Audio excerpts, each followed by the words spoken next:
this morning we left off on this car. I welded up this seam right here. What I did, I added a 1/8-inch TIG filler rod down the center. What it was, when I cut it, the fender was so dented that my line was kind of up and down and real wavy, and I couldn't match his body line. I mean, down the road we could with filler, but we're trying to avoid that. So what I did, I used this 1/8-inch TIG rod as my straight line and my reference point off there, and I run 2 passes with the TIG welder using a 1/16-inch filler right here as my rod, one on top of the 1/8-inch and one on the bottom. So there's a back, and this is really strong. I'm going to go through the back and grind it down and clean it up from the inside, and obviously I got to grind and clean this side. That's what I also used, the 16-inch filler rod, because my gaps here were a little bit off. We didn't cut and fill this piece as you see earlier in the video. We cut this panel out, straightened it out, and welded it back in. So some areas are a little bit tighter than others. Now the gap here is perfect, and the gap here is perfect. So what you're going to want to do on something like that, you don't want to run 16-inch filler rod. You're going to want to run something like 030, because what you're doing, you're going to start welding this, and you don't want to overheat the metal and fill in with 16-inch rod. So to keep the heat out of it, the 030 rod will be the best thing to do.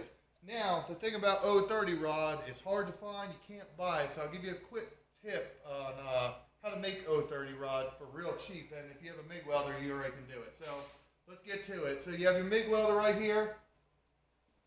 Turn your gas off, turn your wire speed up to 10, and pull out your, this is going to be your TIG rod. Go ahead and cut it.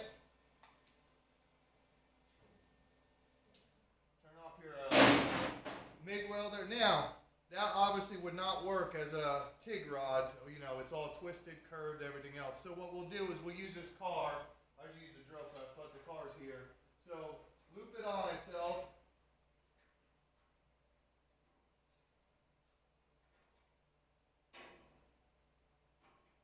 Grab your electric drill. What I like to do to hold in the drill, I put another loop on this side, just kind of bend in on itself.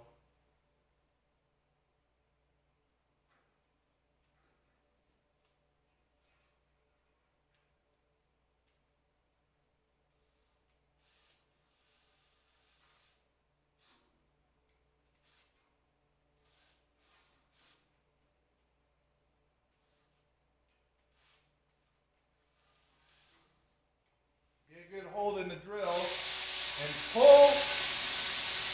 Don't pull hard, but put pressure on it while you're winding it up. And the rod will start twisting on itself, and when it breaks, you'll have a straight rod. So as I said, apply firm pressure with this.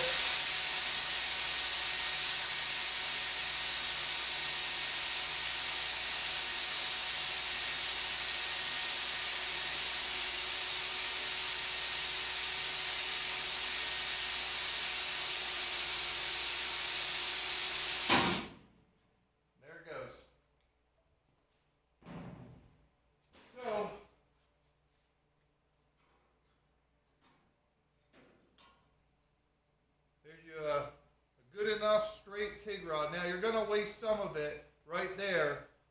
That usually happens every time. So what I'll do, you're going to waste that, and there's your good straight TIG rod to work with, 030. So let's go ahead and weld a little bit. We'll run a pass on it. I'm going to, on the diversion 180, I'm going to run, we'll turn it on. On this thin metal, I like to use the foot pedal. Just to control the heat and the rod. So we're on 45 amps. We're going to run the water cooler and we'll check the gas. I want my gas to be about 12 on the flow meter, and I'm using 16 red tungsten. I also like blue lanthanated with this. But yeah, let's go run a bead and you'll see how I'm controlling the foot pedal and everything else. And we got the water cooler, so let's go ahead and try it.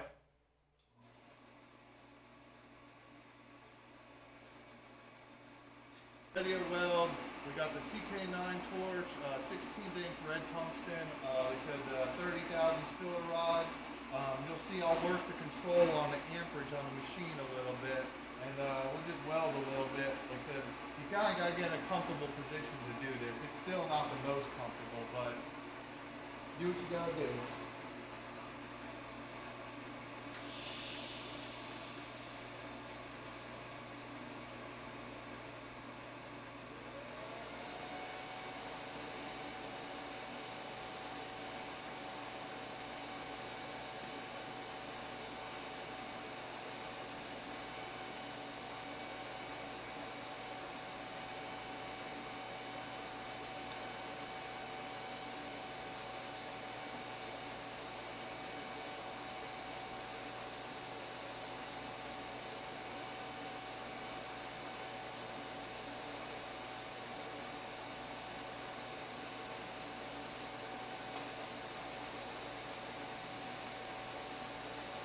Alright, so there's the weld we just did. And you can see I got the goat skin gloves, but it's still not real hot.